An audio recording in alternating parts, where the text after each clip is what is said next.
할렐루야. 우리 옆에 분 뒤에 분 같이 인사 한번 하겠습니다. 사랑합니다. 축복합니다. 네, 한 번 더 할게요. 함께 예배드리려 기쁩니다. 네, 저는 오늘 시편 150편 1절부터 6절까지 말씀을 가지고 전심으로 드리는 찬양이란 제목으로 말씀 전해드리겠습니다. 여러분, 찬양에 대해서는 이미 여러분들한테 또 여러 목사님들한테 들어서 익히 알고 계실 겁니다. 근데 여러분들이 생각하는 찬양이 오늘 제가 드리는 찬양과 같은지는 한번 생각해 보셔야 될 것 같습니다. 여러분, 찬양하면 제일 먼저 떠오르시는 게 뭔가요? 찬송가?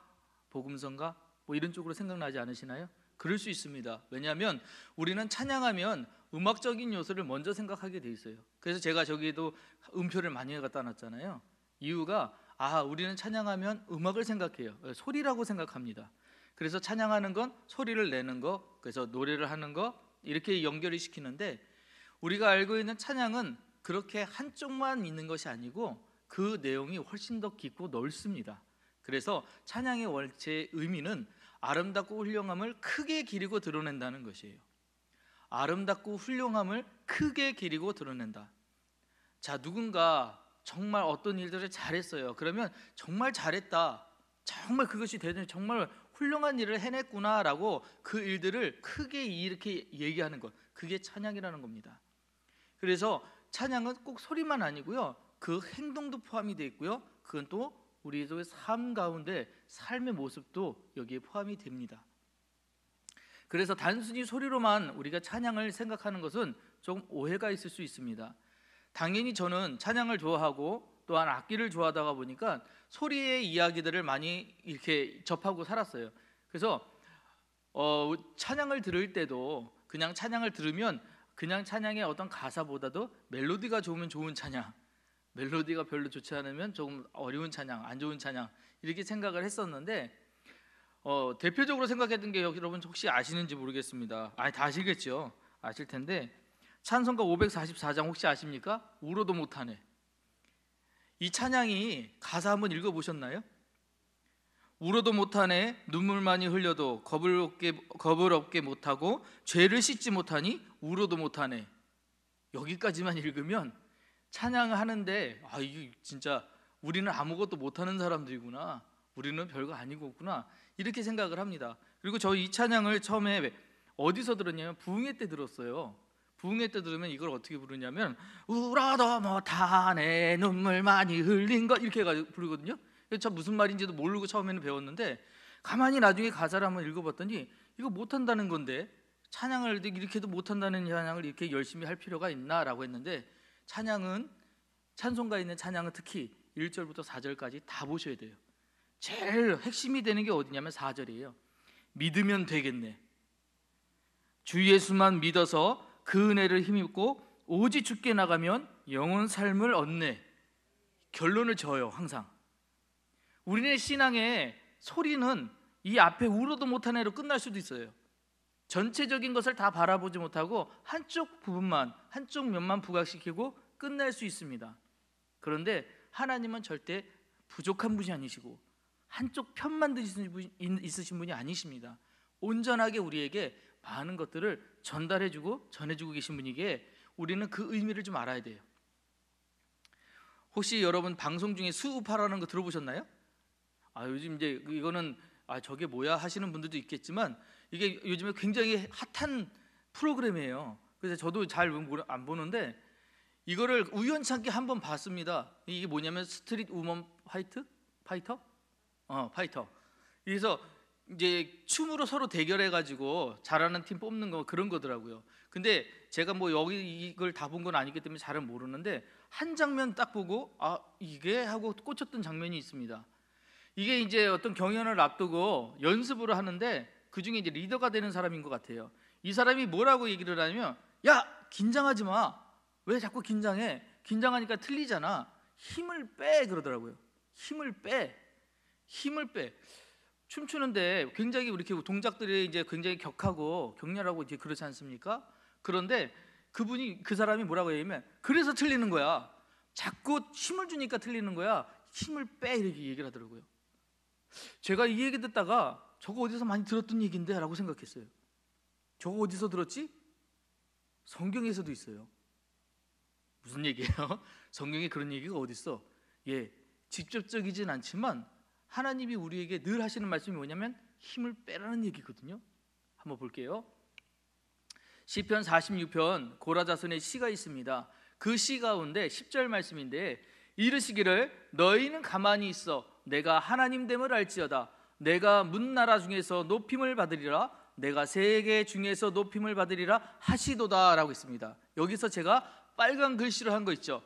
가만히 있어. 여러분, 이게 어떻게 들리세요? 가만히 있어라고 하는 거는 뭡니까? 지금 내가 뭔가 지금 하려고 열심히 하고 있는 상황에 힘을 내고 있는 상황은 변하지 않아요. 바뀌지 않는 상황입니다. 그러니까 내 한계에 부딪힌 그 상황에 하나님이 주시는 말씀이 뭐냐면 너 그렇게 애쓸 필요 없어. 가만히 있어. 이제 내가 할게. 이 얘기거든요. 가만히 있어. 힘을 빼라는 이 말씀인 거예요. 이 얘기가 굉장히 중요한 말씀입니다. 성경 전체를 볼 때 하나님께서 늘 우리에게 하시는 말씀이 뭐냐면 너 최선을 다해, 열심을 다해, 이런 말씀도 있으시지만 그보다 더한 건 뭐냐면 너 너무 힘쓰지 마. 힘을 빼. 즉 내 생각을 좀 내려놔. 내가 하고자 하는 그 일들을 좀 멈춰봐. 이렇게 얘기하시는 거고요. 훨씬 더 많으시다는 거예요. 자, 그래서 이 가만히 있어를 처음에 나왔던 게 뭐냐면 아짜부라고 하는 단어로 쓴 부분이 있고요. 또 하나는 라라고 쓴 부분이 있습니다. 자, 여기 고라자손의 시에서는 라라고 썼고요. 아짜부라고 쓴 그 단어는 언제 썼냐면 모세가 홍해바다 앞에 이스라엘 백성들이 막 이제 데리고 나갔을 때 이제 애국 군대가 쫓아왔잖아요.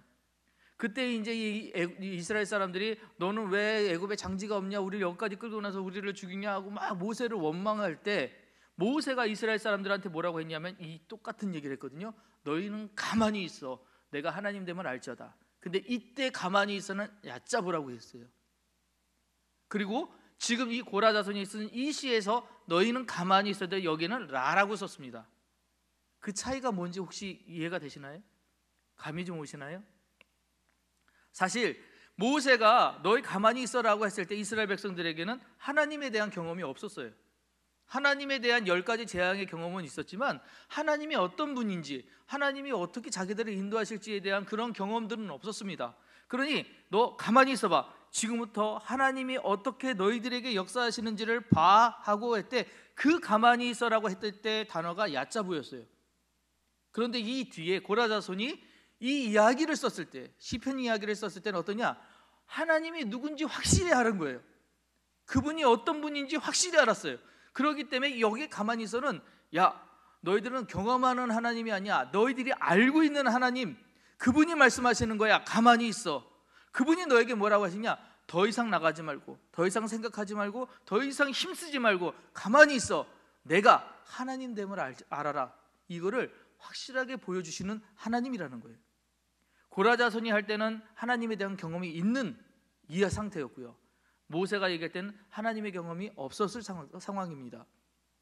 자, 그런데 오늘 제가 여러분들에게 드리고 싶은 얘기는 모세의 때가 아닌 고라자손 때예요. 고라자손이 이야기를 썼을 때 하나님이 어떤 분이냐, 우리로 하여금 힘을 빼라고 얘기하시는 그 하나님, 우리는 하나님이 누군지 잘 알고 있습니다. 하나님이 어떤 분이신지 잘 알고 있습니다. 우리를 사랑하고 싶어 견딜 수 없으셔 하신 분, 우리가 너무 소중하여서 어떻게 하실 수 없는 분이 그게 하나님이신 거예요.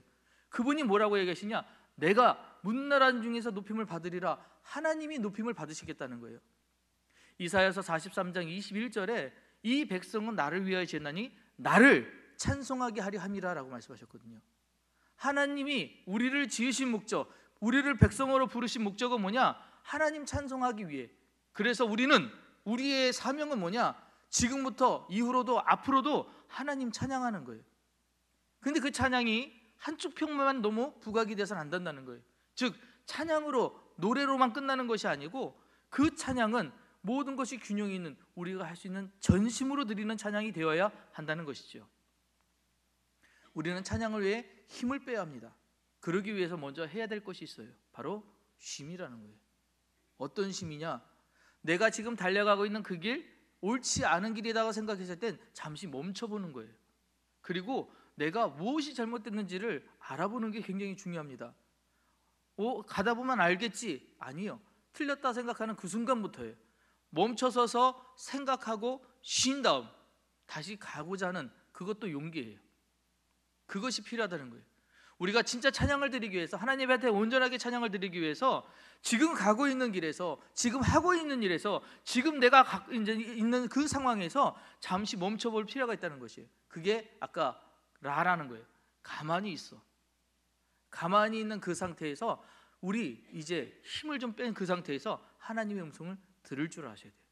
들으려고 해보셔야 된다는 거예요. 자, 그래서 오늘 본문으로 돌아보시면, 오늘 본문에 시편 기자가 할렐루야 그의 성소에서 하나님을 찬양하며 그의 권능의 궁창에서 그를 찬양할지어다 라고 얘기합니다. 자, 여기에서 할렐루야로 이 시편이 시작되는 걸 여러분 주목해 보셔야 돼요. 할렐루야가 무슨 뜻이죠? 그 단어 하나가 엄청난 거예요. 사실은 할렐이 찬양이라는 뜻이거든요. 할렐, 누구를? 야, 하나님을, 여호와를 찬양하라는 뜻입니다. 할렐루야, 이미 이 단어 하나에 우리가 왜 찬양해야 되며 누구를 찬양해야 되는 것들이 다 가르쳐주고 있어요. 우리가 찬양해야 될 분은 하나님이신데 그 하나님을 어디에서 하느냐? 그의 성소에서예요. 그의 성소에서. 이게 왜 중요할까요?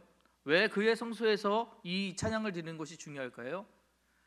우리가 구별되지 않은 장소, 정말 우리가 그것을 생각하지 못하는 장소에서 어떤 일들을 하기에는 어렵습니다. 즉 이런 거예요. 도서관에서 야구 중계를 볼 수는 없죠. 무슨 얘기인지 아시죠? 식당 가가지고 고성방가할 수 없잖아요. 우리가 조용해야 될 때는 조용해야 되고 있어야 될 장소들이 따로 구별되어 있잖아요. 그곳에 가서 해야 되는 일들이 있잖아요. 마찬가지 예배도 예배의 장소가 필요하고 예배 드릴 곳이 있어요. 당연히 정해진 곳이 있습니다. 왜 거기서 해야 될까? 그곳에서 우리가 마음을 모을 수 있기 때문에 그래요. 거기에 더 집중할 수 있기 때문에 그래요. 자, 그래서 그의 성소로 모인다는 것, 즉 우리로 하여금 교회로 모인다는 것은 엄청나게 중요한 의미입니다. 비록 지금 코로나 시국이다 보니까 모이는 것에 어렵고 상황이 힘들지만 그럼에도 불구하고 그 마음이 성소로 향해 있는 것과 그렇지 않은 것은 굉장히 큰 차이가 있을 겁니다. 편한 예배, 쉬운 예배 물론 우리도 드릴 수 있어요. 하지만 그보다 정성을 들이고 그보다 시간을 들이고 그보다 더 많은 헌신을 들여서 드리는 예배 같을 수 없습니다. 절대 같을 수 없어요. 그리고 우리가 하나님을 찬양하는데 어디에서 드리냐? 그의 권능의 궁창에서 그를 찬양하라고 시편 기자가 가르쳐줍니다. 그의 권능의 궁창이 어디예요? 하나님의 권능이 있는 곳이잖아요. 자, 그러면 이 땅에 우리가 있는 곳에서 하나님의 역사가 없는 곳이 있습니까? 하나님의 능력이 없는 곳이 있습니까? 없어요. 우리는 어디에서도 하나님을 찬양할 수 있어야 된다는 것입니다. 두 번째, 우리는 그럼 무엇을 찬양해야 되는가? 자, 2절 말씀입니다. 우리 같이 한번 읽어볼게요. 시작. 그의 능하신 행동을 찬양하며 그의 지극히 위대하심을 따라 찬양할지어다. 그의 능하신 행동, 하나님이 할 수 있는 것을 우리가 찬양하는 거예요. 자, 그러면 하나님이 할 수 없는 게 있을까요? 그럴 리 없죠. 절대 전능하시고 전지전능하시고, 그죠? 모든 걸 아시고 모든 걸 하실 수 있는 그분이 못하실 일이 뭐가 있습니까? 그러니 우리가 하나님을 찬양할 때 찬양 안 할 거리가 없어요. 모든 게 하나님을 찬양할 거리라는 거예요. 그리고 그의 지극히 위대하심. 자, 이건 무슨 얘기냐? 여러분, 하나님이 하셨다라고 느껴졌을 때 어떻게 이런 일까지 하셨지? 어떻게 이렇게 인도하시지? 이런 경험들이 있었어요? 내가 하나님으로부터 어떤 감사해야 될 조건들이 생각났을 때 하나님 어떻게 여기까지 날 도우셨지? 에베네셀의 하나님이잖아요. 여기까지 어떻게 도우셨지? 그게 생각했을 때 그 위대함이 훨씬 커질 때가 있거든요. 그 얘기를 하는 거예요. 그의 지극히 위대하심. 나는 그냥 살아온 줄 알았는데 하나님이 역사하시는 섭리였어. 하나님의 몰아가시는 그런 계획 속에 있었어. 이때 그의 위대하심이 느껴지는 거, 그 이야기를 하는 것입니다. 그럼 우리는 무엇을 찬양하느냐? 무엇으로 찬양하느냐? 우리에게 찬양할 도구들을 이야기를 해요. 나팔소리로 찬양하며 비파와 수금으로 찬양할지어다 얘기합니다. 자, 나팔하면 우리 지난주에 GCMC 관악단에서 우리 이렇게 연주하시면서 찬양을 했잖아요. 그죠? 금관악기 참 멋있고 그런 색소폰 참 멋있습니다. 그런데 여기에서 나팔은 그렇게 좋게 준비된 나팔이 아니에요. 양각이라고 해서 양의 뿔로 만들어진 나팔인데 이거는 뭘 얘기하느냐? 축제의 시작과 왕의 출현과 그 다음에 전쟁의 시작을 의미하는 그때 뿌하고 부는 신호의 나팔입니다. 자, 근데 이 나팔 소리로 찬양하며 할 때 뭐냐?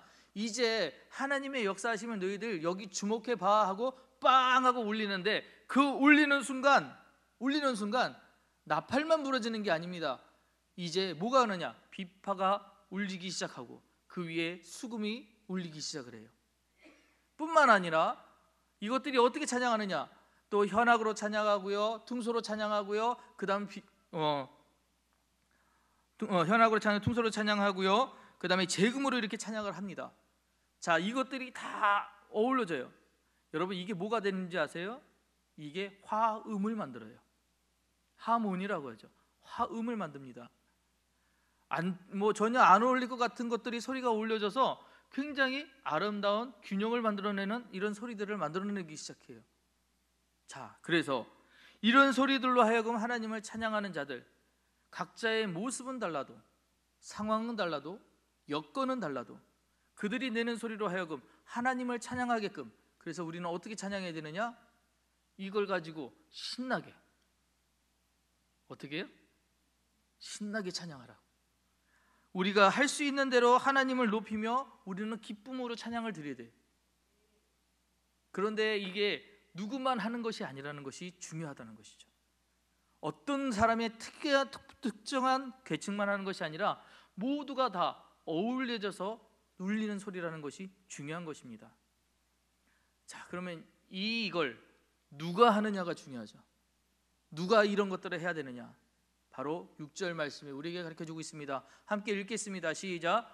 호흡이 있는 자마다 여호와를 찬양할지어다. 할렐루야. 아멘. 호흡이 있는 자마다. 자, 여기 계신 분이 호흡이 없으신 분 계십니까? 없죠. 있을 수가 없죠. 호흡이 있는 건 살아있는 모든 사람들, 살아있는 모든 것들은 하나님을 찬양할 줄 알아야 돼. 하나님을 찬양하는 자들, 그게 하나님이 원하시는 것이에요. 하나님이 우리를 만들었을 때는 어떤 목적을 가지고 다 만드셨다는 거예요. 그 목적에 따라서 이제 살아가게끔 우리를 이 땅에 보내셨다는 것입니다. 그러면 그의 목적에 맞게 이제 뭐냐? 그 소리를 내며 살아가야 돼요. 할 수 있는 대로 최대한 노력을 다해서 그 소리를 내서 여호와를 높이는 거예요. 하나님이 하셨어요. 하나님이 대단하십니다. 하나님의 영광입니다. 라는 걸 이야기하면서, 자, 그렇게 사는 삶이 뭘까요? 바로 예배하는 삶이라는 것입니다. 그래서 예배가 중요하다는 것이에요.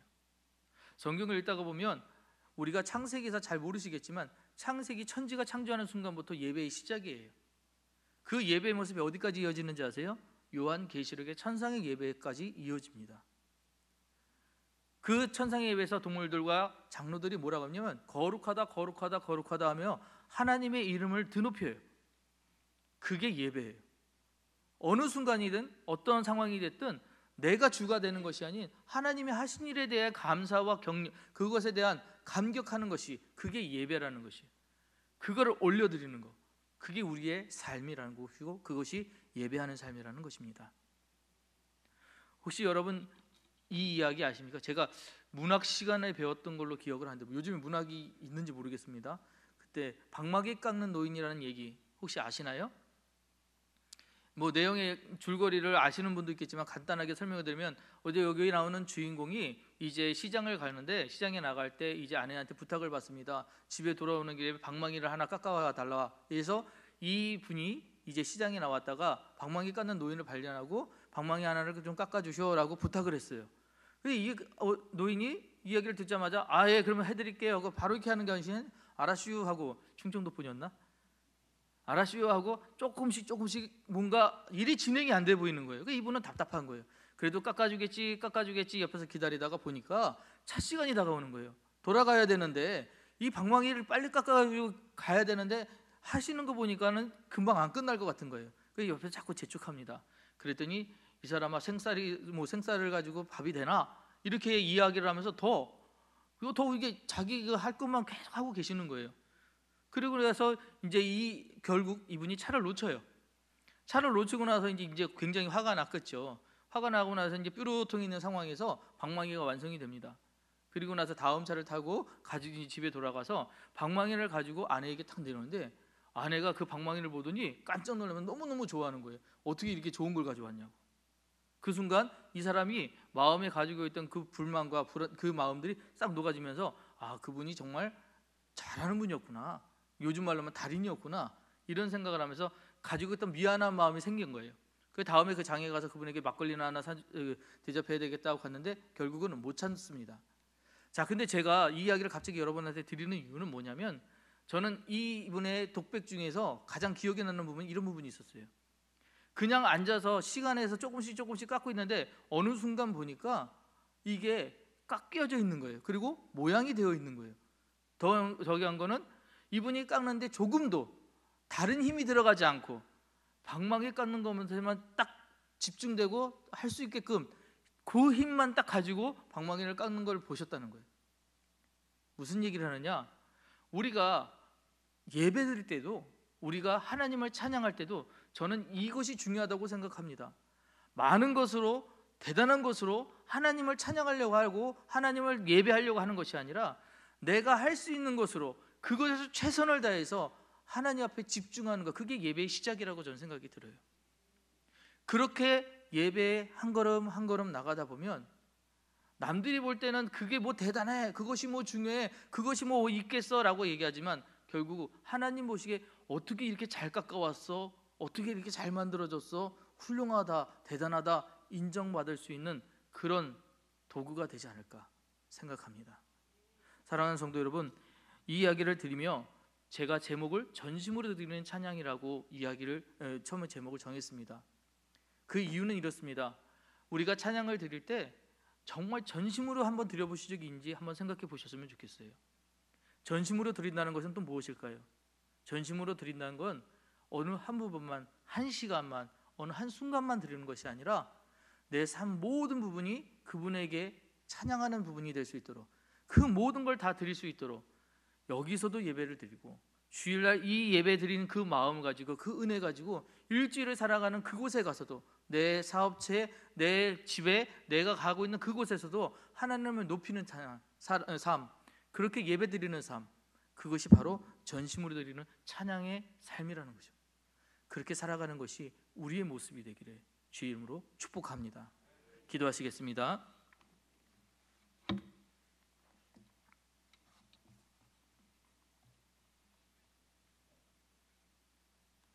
사랑의 하나님 아버지, 오늘 우리에게 좋은 날을 허락하여 주시고 전심으로 드리는 찬양에 대해 말씀 나누게 하시니 참으로 감사드립니다. 우리의 삶이 하나님만을 온전히 찬양하는 거룩한 삶이 되게 하여 주옵시고 이겨내고 견디며 성숙해가는 참된 신앙인이 되게 하여 주옵소서. 주님, 우리를 긍휼히 여겨 주셔서 코로나19의 엄중한 상황들이 진정되게 하옵시고 예배드리고 신앙생활하는 모든 일에 어려움이 없도록 우리를 지켜 주옵소서. 언제나 어디서나 영광 받으실 주님을 전심으로 찬양하는 삶이 되기를 원하오며 우리의 본이 되신 예수 그리스도 이름으로 기도합니다. 아멘.